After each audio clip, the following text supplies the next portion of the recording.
అందరికీ నమస్కారం.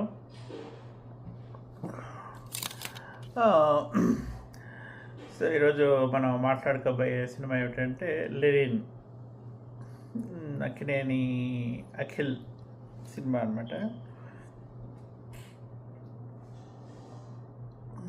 అక్కినేని అఖిల్ ఆ, సిసింద్రి సినిమాలో ఆ, వచ్చేవాడు. బేబీస్ డే అవుట్ రీమేక్ తీసినప్పుడు ఆ పిల్లాడిగా ఆటలో మన నాగార్జున కొడుకుంటే సిసింద్రి బాగా హిట్ అయిన సినిమా అట.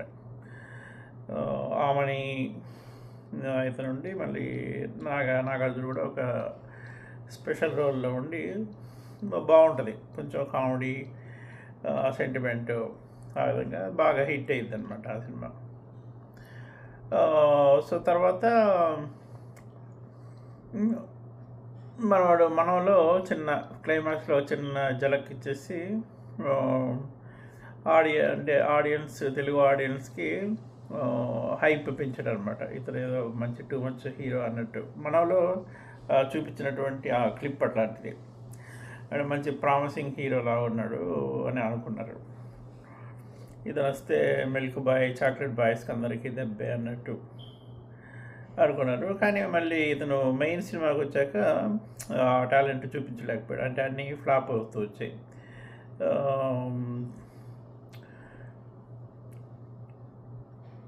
సో తర్వాత ఈ సినిమా 3 సంవత్సరాల తర్వాత ఇప్పుడే రావడం. సో దీని మీద బాగా ఎక్స్పెక్టేషన్స్ పెట్టుకున్నారు. నాగార్జున కూడా కొంచెం జాగ్రత్తలు తీసుకున్నాడు. నాగార్జున, నాగవంశీ వీళ్ళిద్దరూ సినిమాలో ప్రొడ్యూసర్లు అనమాట.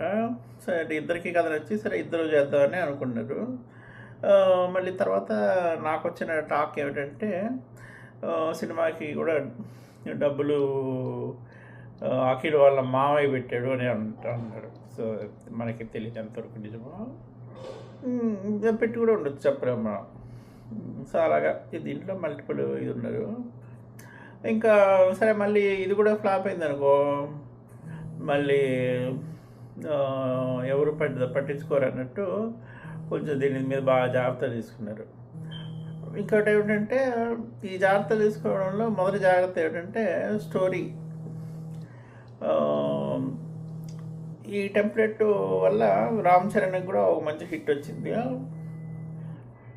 అర్జున్కి హిట్ వచ్చింది. అలాగే మళ్ళీ రామ్ చరణ్ పెద్ద సినిమా కూడా ఇలాంటి టెంప్లెట్ అనమాట. సో పల్లెటూరు దాంట్లో వెళ్ళిపోతే ఆ యాస, ఆ కథ, ఆ నేటివిటీ అదే లాక్ వస్తుంది సినిమా అన్నట్టు అనుకుని మంచి ప్లాన్ వేశారు. సో సినిమా దీని ప్రకారం వీళ్ళు క్లిక్ అయినట్టే. సో స్టోరీ బాగా లాక్ వస్తుంది సినిమా అంతా కూడా. సో ఇంకొక తమాషా ఏమిటంటే ఈ స్టోరీ వల్ల హీరోకి యాక్షన్ చేయాల్సిన అవసరం కూడా ఉండదు. ఇటువంటి జాగ్రత్తలు నాగార్జున బాగా తీసుకుంటాడు. ఎందుకంటే అఖిలకినేనికి ఈ సినిమాలో యాక్షన్ వచ్చిందా అంటే అసలు నాగార్జునకు వచ్చిందా? నాగార్జున కూడా అదే స్టోరీ మీద ఈ పక్క ఎలిమెంట్స్ మీద నడిపించేస్తూ ఉంటాడు. వీళ్ళు కూడా అంతే, నా చైతన్య కూడా అంతే. నా చైతన్య కూడా ఏదో ఈ మధ్య చేపలు పట్టే సినిమాలు దాంట్లో కొంచెం పేరు వచ్చింది. సో అలాగా. సో మళ్ళీ ఈ నాగార్జున ఫ్యామిలీలో ఏంటంటే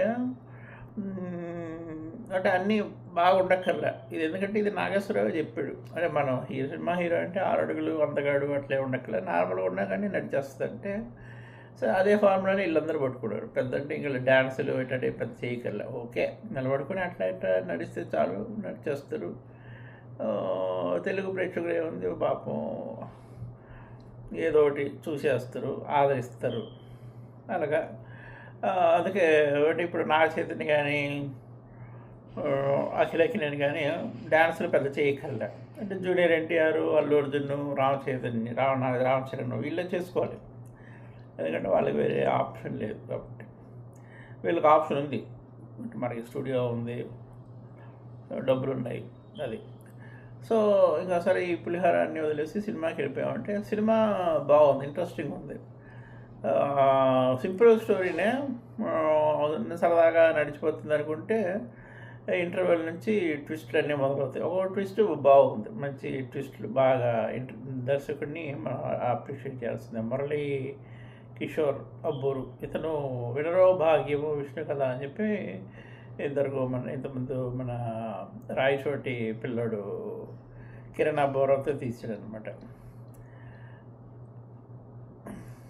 సినిమాలో ఏంటంటే ద్రౌపది ఉత్సవాల గురించి చెప్తాడు. సో చిత్తూరులో ద్రౌపది ఉత్సవాలు నాకైతే తెలీదు. అంటే మనం పెద్ద మన చిత్తూరే కానీ మనం పెరిగినంత నెల్లూరు అటు ఇటు ఉన్నది. కాకపోతే కాళహస్తిలో ధర్మరాజులు తిరణాలని చెప్పి చేస్తారు, అదైతే ఫేమస్సే. ద్రౌపది కూడా ఎక్కడ ఏం చేస్తారో లేదు తెలియదు. మనం అక్కడ మళ్ళీ వీకెండ్ మన ఇంటికి కాల్ చేసినప్పుడు అడగాలి ఉన్న ద్రౌపది అని చెప్పి. సో ధర్మరాజుల తిరణాలు అయితే అది ఫేమస్ బాగా. ప్రతి సంవత్సరం మా ఊళ్ళో చేస్తాయి గంగమ్మ జాతర, ఇట్లా ధర్మరాజు తిరణాలు ఈ బయట ఎక్కడ అయినలా మనం. సో అదొకటి ఈ సినిమాలో మెయిన్ కాన్సెప్ట్ అనమాట. సో ఇద్దరు ఫ్రెండ్షిప్ మధ్యలో లవ్ స్టోరీ.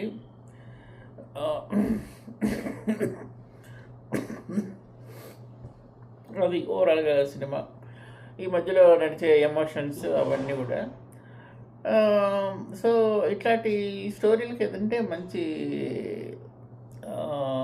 బంపర్ ఆఫర్ ఏంటంటే మనం పెద్ద యాక్షన్ ఏమి చేయక్కర్లా. నీ ఫేస్ చెక్కమొహం అయితే అదే పర్ఫెక్ట్. పెద్ద ఎక్స్ప్రెషన్స్ ఏమి ఉండవు. వెనకాల స్టోరీ నీకు అది మారుతూ ఉంటుంది, అది నీకు అందులో కావాల్సిన మసాలాలు ఇస్తూ ఉంటుంది. సో అది మన నాగార్జున మొదటి నుంచి పట్టుకున్నాడు అదే పాయింట్. ఇది వీళ్ళ పిల్లలు కూడా అదే పెట్టాడు. సో దీని ప్రకారం స్టోరీ బాగుంది, మనకు బోర్ కొట్టదు. సినిమా అయిపోయా కూడా కొంచెం ఓకే, హ్యాపీ ఎండింగు. కాకపోయినా మనం మంచి ఫ్యామిలీ సినిమా చూసాం అన్నట్టు బయటకు వస్తాం. సో దాంతో అఖిలకి నేనకైతే ఒక హిట్ వచ్చినట్టు, ఒక ఖాతాలో హిట్ వేసుకోవచ్చు. సో ఇంక అంతకంటే చెప్పుకునేది లేదు. బ్యాక్గ్రౌండ్ మ్యూజిక్ బాగుంది, ఆ ఎలివేషన్ తమను బాగా ఇచ్చాడు. ఎందుకంటే అది కావాల్సిన ఎలివేషనే.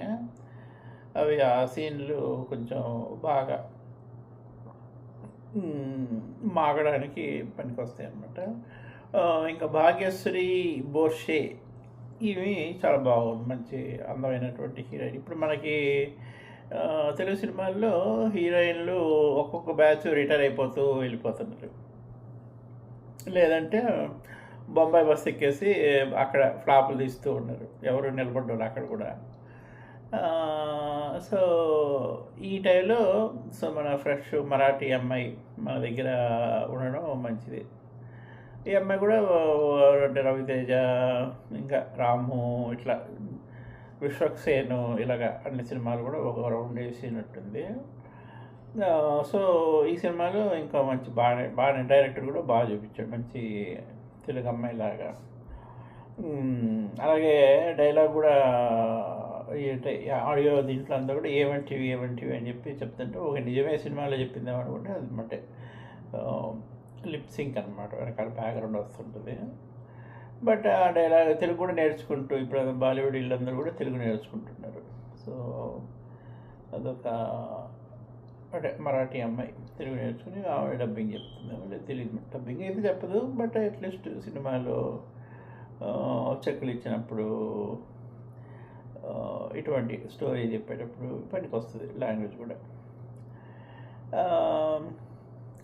సో అది ప్రస్తుతానికి లెనిన్ అఖిల్ సినిమాలో ఒక హిట్ వచ్చినట్టే అని చెప్పుకోవచ్చు ఫైనల్గా. తర్వాత మళ్ళీ టాక్సిక్ సినిమా ఉంది. ఇంకా నెక్స్ట్ ఇయర్ వారణాసి, మళ్ళీ మన జూనియర్ డ్రాగన్, ఇవన్నీ ఉన్నాయన్నమాట. సో ఇది టాక్సిక్ వస్తుంది, ఈ మంత్లో వస్తుంది అనుకుంటా, చూద్దాం. నెక్స్ట్ వాటిల్లో సినిమా చూసి మళ్ళీ చూస్తూనే ఉండండి మీ ఆర్జేశ్రీ వీడియో లాగ్స్.